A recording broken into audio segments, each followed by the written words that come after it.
Good morning dear students. हम लोग bill of exchange chapter start कर चुके थे प्रीवियस टर्न पे, और न्यूमेरिकल क्वेश्चंस में हमने सबसे पहले ये देखा कि किस तरह से एंट्रीज किए जाते हैं जब बिल ऑफ एक्सचेंज को ड्रॉर रिटेन करता है अपने पास या फिर उसको बैंक से डिस्काउंट कराता है। तो सबसे पहले हमने ये डिस्कस किया था कि ड्रॉर बिल ऑफ एक्सचेंज को कितने तरह से यूज़ कर सकता है। तो drawer can use the bill in 4 different ways. He can retain the bill till the date of maturity. He can discount the bill from the bank. तो previous video में हमने देखा कि क्या एंट्रीज किए जाते हैं when drawer or the holder of the bill retains the bill or he discounts the bill from a bank. आज हम लोग देखेंगे कि अगर ड्रॉर बिल को एंडोर्स कर देता है किसी थर्ड पार्टी को, एंडोर्स मीन्स ट्रांसफर कर देता है, या फिर bill is sent to bank for collection. Sent to bank for collection और discounting the bill from the bank दोनों में बहुत डिफरेंस है। डिस्काउंट कराया जाता है before the due date. Due date के पहले अगर हमको पैसे की रिक्वायरमेंट है तो हम बिल को डिस्काउंट करा लेते हैं, लेकिन bill is sent to the bank for collection on the due date. Due date के ही दिन हम बिल को बैंक सेंड करते हैं, क्योंकि हो सकता है जो होल्डर है वो ड्रॉई के पास नहीं जा सकता, उस दिन फिजिकली नहीं जा सकता, तो वो बैंक के थ्रू अपने बिल को कलेक्ट करवा लेता है। तो आज जो पहला टॉपिक हम करेंगे वो है when the bill is endorsed और negotiated in favour of a creditor. मतलब जो पर्सन है जिसके पास बिल है, फॉर एग्जाम्पल जो होल्डर है या जो ड्रॉर है, वो बिल को किसी थर्ड पार्टी को दे रहा है। तो इसकी हम लोग सीधे इसका एक इलस्ट्रेशन देख लेते हैं। Illustration number 4. Dev owes 10,000 to Krishan. On 1st May, he sent a promissory note for the amount payable after 3 months. तो Dev owes to Krishan. तो अगर यहाँ पे बिल बनाएगा तो कौन बनाएगा? कृष्ण बनाएगा, क्वाइट ऑब्वियस। और किसके लिए बनाएगा? देव के लिए, बिकॉज देव ओज, तो Dev has to pay the money and Krishna has to receive the money. तो कृष्ण यहाँ पे ड्रॉर हो जाएंगे क्योंकि यही तो बिल बनाएंगे। तो ड्रॉर बिल बनाएगा और फिर ड्रॉई उसको एक्सेप्ट करेगा। तो ड्रॉर ने बिल बनाया और देव ने उसको रिसीव किया। तो कृष्ण देखिए क्या एंट्री करेंगे। कृष्ण पहली एंट्री करेंगे BR टू देव, और देव क्या एंट्री करेंगे? Krishna to BP। तो ये एंट्री तो हमने लास्ट टाइम पे भी सीखी थी। तो कृष्ण को बिल रिसीव हो गया और देव ने बिल एक्सेप्ट कर लिया, कृष्ण टू BP। तो कृष्ण के पास बिल आ गया 1st मई को। तो 1st मई को देव ने बिल को एक्सेप्ट किया और कृष्ण ने बिल रिसीव किया। अब कृष्ण इस बिल का क्या कर सकते हैं? या तो कृष्ण इस बिल को रिटेन करें till the date of maturity, या फिर बैंक से डिस्काउंट करा लें, या फिर इस बिल को किसी थर्ड पार्टी को दे दें, या फिर he can send the bill to the bank for collection. तो अब देखते हैं मिस्टर कृष्ण इस बिल का क्या करने वाले हैं। On 1st June Krishan endorses the promissory note in favor of Wahid to whom he owed a like amount. तो कृष्ण को मिस्टर देव से पैसा चाहिए, पैसा लेना है, और उन्हें पैसा देना है वहीद को।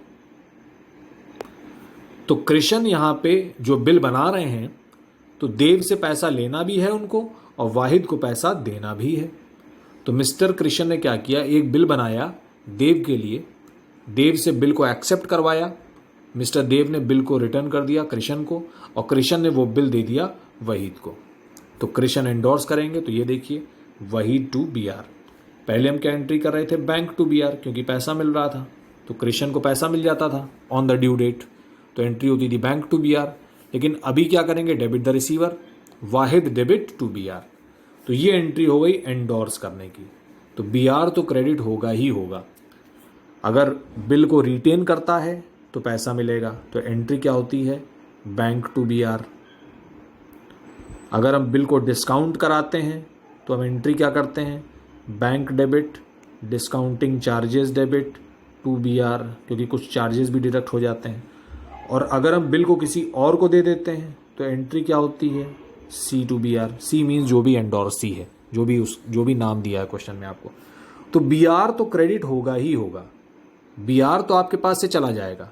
तो पहले केस में बिल चला गया, क्या मिला? पैसा मिला। दूसरे केस में भी बिल चला गया, क्या मिला, पैसा मिला और कुछ चार्जेस भी आपको देने पड़े। और थर्ड केस में भी बिल चला गया आपके पास से और बिल किसको मिल गया, सी को मिल गया। तो बी आर तो क्रेडिट होगा ही हर केस में। लेकिन मिस्टर देव को इस बात से कोई मतलब नहीं है। मैंने पहले भी बताया था कि ड्रॉई को इस बात से कोई मतलब नहीं होता है कि ड्रॉर बिल का क्या कर रहा है, वो उसको रिटेन कर रहा है या डिस्काउंट करा रहा है या एंडोर्स कर रहा है या सेंड टू बैंक कर रहा है। ड्रॉई बिल का पेमेंट ड्यू डेट पे ही करेगा।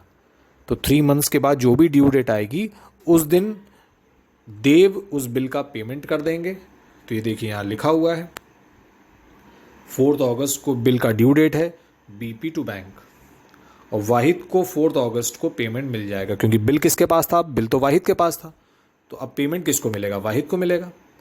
तो मिस्टर वाहिद को 1 जून को बिल रिसीव हुआ, किससे रिसीव हुआ, कृष्ण से, और 4 अगस्त को इनको पैसा मिल गया बैंक टू बी आर। तो जो पेमेंट कृष्ण को मिलनी थी 4 अगस्त को, वो पेमेंट अब किसको मिल रही है, वाहिद को मिल रही है 4 अगस्त को, क्योंकि बिल किसके पास है, वाहिद के पास। तो इस क्वेश्चन में ड्रॉर कौन है, कृष्ण।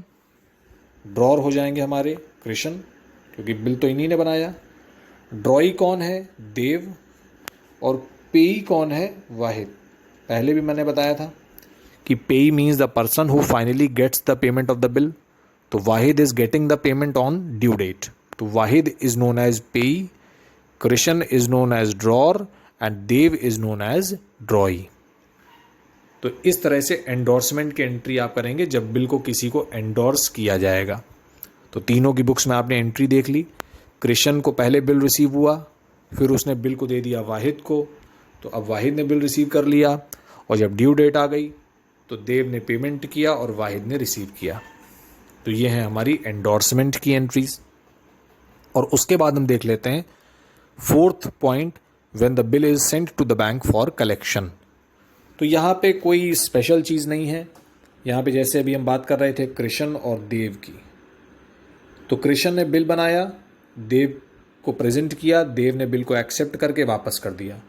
अब कृष्ण क्या करेंगे, इस बिल को ड्यू डेट तक अपने पास ही रखेंगे, और जब ड्यू डेट आ जाएगी तो वो खुद नहीं जाएंगे पैसा लेने, वो बैंक के थ्रू पैसा कलेक्ट करवाएंगे। तो उनके बिहाफ पे बैंक का कोई एजेंट, कोई रिप्रेजेंटेटिव जाएगा और देव से पैसा कलेक्ट कर लेगा। तो मतलब ये चीज़ ड्यू डेट पे ही होगी। इसका इलस्ट्रेशन देख लेते हैं। A 2 month bill for 60,000 is drawn by B and accepted by C. तो ड्रॉर कौन है, बी एंड कंपनी, और ड्रॉई कौन है, C and company. Payable at Bank of India, तो बैंक ऑफ इंडिया पे होगा ये। B and company gives the bill to the bank for collection. On the due date bill is honoured. Honoured means on the due date C has paid the money to B. Show the entries. तो ये देखिए B and company में सबसे पहले bill receive हुआ, B R to C, bill को receive किया उन्होंने। उसके बाद बिल को उन्होंने बैंक को दे दिया। तो बैंक को देने की क्या एंट्री होगी, bill sent for collection debit to B R. और जब पैसा रिसीव होगा ड्यू डेट पे तो एंट्री हो जाएगी bank debit to bill sent for collection. तो अगर इन दोनों एंट्रीज को आप देखें तो बिल सेंट फॉर कलेक्शन पहले डेबिट हुआ, बाद में क्रेडिट हुआ, तो ये अकाउंट तो बंद हो गया अपने आप ही। तो फाइनली एंट्री क्या बनी, bank debit to B R.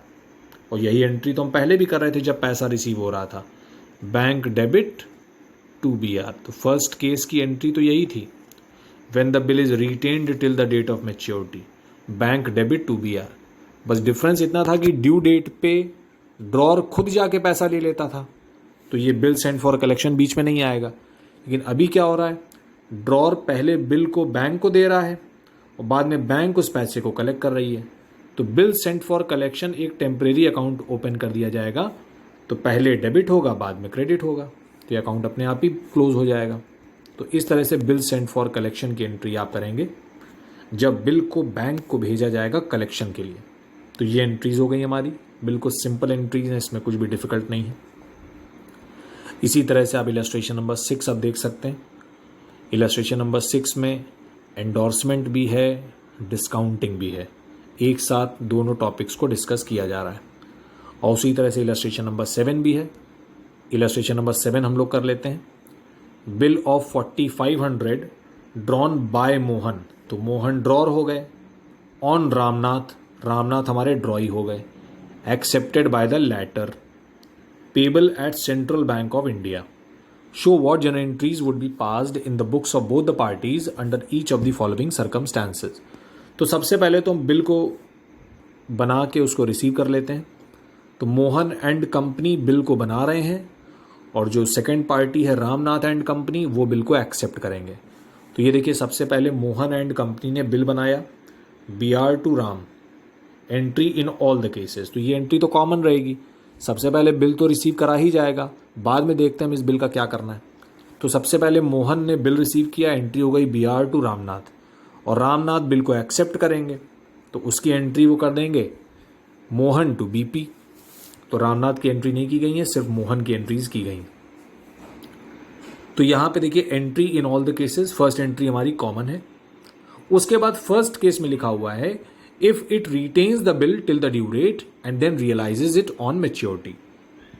तो अगर मोहन बिल को अपने पास ही रखते हैं और मैच्योरिटी पे पैसा मिल जाएगा उनको, तो सिंपल एंट्री है bank to BR, bank to BR entry हो गई till the date of maturity. तो फर्स्ट केस में सिंपल एंट्री होगी bank to BR। Second case कह रहा है if he discount the bill with the bank, bank of Baroda for 4380। तो 4500 का बिल हमने डिस्काउंट करा लिया 4380 रुपए में, दैट मीन्स 120 रुपीज का डिस्काउंट हो गया। तो अब देखिए एंट्री क्या हो रही है, फर्स्ट एंट्री और सेकेंड एंट्री को जरा कंपेयर करें आप। पहले हमारे पास से बिल चला गया था 45 का और पूरा पैसा मिल गया था। सेकेंड केस में भी हमारे पास से 45 का बिल चला गया, लेकिन पैसा कितना मिला 4380। डिस्काउंटिंग चार्जेस को आप डेबिट कर देते हैं 120। तो फर्स्ट एंट्री और सेकेंड एंट्री में डिस्काउंटिंग चार्जेस का डिफरेंस है सिर्फ। तो जब बैंक से हम डिस्काउंट कराते हैं तो उसकी एंट्री होती है bank debit, discounting charges debit to BR। तो ये हो गया हमारा सेकेंड केस। थर्ड केस में देखिए लिखा हुआ है if he endorses the bill to Mehtab in settlement of 4520। तो मोहन ने क्या किया, 4500 रुपए के बिल को मेहताब को दे दिया और पेमेंट कितना करना था 4520 का। तो 20 रुपीज़ हमको डिस्काउंट मिल गया क्योंकि 45 का बिल आपने दिया है। तो ये देखिए next entry, additional entry in case of case number 3। तो Mehtab and company debit to BR। तो मेहताब एंड कंपनी को पेमेंट कितना करना था 4520, लेकिन बिल कितने का दिया आपने 4500 का। तो 20 रुपीज़ का डिस्काउंट रिसीव्ड। डिस्काउंट रिसीव्ड को क्रेडिट किया जाता है, ये हम जर्नल चैप्टर में भी कर चुके हैं। तो ये थर्ड केस था हमारा when the bill is endorsed to a third party. तो एंडोर्समेंट की एंट्री तो अभी हमने ऊपर भी इलस्ट्रेशंस में देखी थी, पार्टी डेबिट टू BR। तो जो भी पार्टी का नाम है Mehtab and company to BR और 20 रुपीज़ का डिस्काउंट रिसीव हो रहा है तो उसको भी आपने लिख दिया।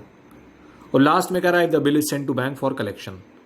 तो अब आप बिल को बैंक भेज रहे हैं तो उसकी भी एंट्री कर देंगे। तो फोर्थ केस देखते हैं अब हम लोग, bill sent for collection to BR और bank debit to bill sent for collection. तो अभी मैंने बताया था कि bill sent for collection debit होगा और क्रेडिट होगा, तो ये तो अपने आप ही बंद हो जाएगा। तो फाइनली जो हमारी एंट्री बनेगी वो बनेगी बैंक डेबिट टू BR। तो आपको दो अलग अलग एंट्री ही बनानी है, एक साथ मत कर दीजिएगा इसको। तो फोर्थ केस देख लीजिए, लिखा हुआ है bill sent for collection debit to BR और बाद में bank debit to bill sent for collection. तो एक ही इलस्ट्रेशन में हमने देखा कि किस तरह से चारों पॉइंट्स को डिस्कस किया गया है। तो ये कॉम्प्रिहेंसिव इलस्ट्रेशन था जिसमें आपको चारों केसेस एक साथ बताए जा रहे थे। तो चारों केसेस में जो डिफरेंस है वो भी यहाँ पे हमको क्लियर हो रहा है कि क्या क्या डिफरेंसेस हैं जर्नल एंट्रीज में। तो हमने स्टार्टिंग में ही डिस्कस किया था कि जो ड्रॉर है उसके पास 4 ऑप्शंस हैं बिल को यूज़ करने के। तो चारों ऑप्शंस को हमने इस इलस्ट्रेशन में देखा कि जो ड्रॉर है मोहन एंड कंपनी, वो चारों ऑप्शंस को अगर एक्सरसाइज करता है तो क्या क्या एंट्रीज किए जाएंगे। तो यहाँ तक सभी स्टूडेंट्स कर लें और मैं DK गोयल बुक से भी कुछ इलस्ट्रेशंस को शेयर करूँगा और अनसॉल्व क्वेश्चंस भी आपको बता दूंगा जो आपको करने हैं। तो आई होप यहाँ तक सभी को समझ में आया होगा। आगे के जो वीडियो लेक्चर्स होंगे उसमें हम लोग retirement of a bill discuss करेंगे और फिर हम लोग डिसऑनर ऑफ अ बिल भी डिस्कस करेंगे। तो thank you so much all of you, God bless you.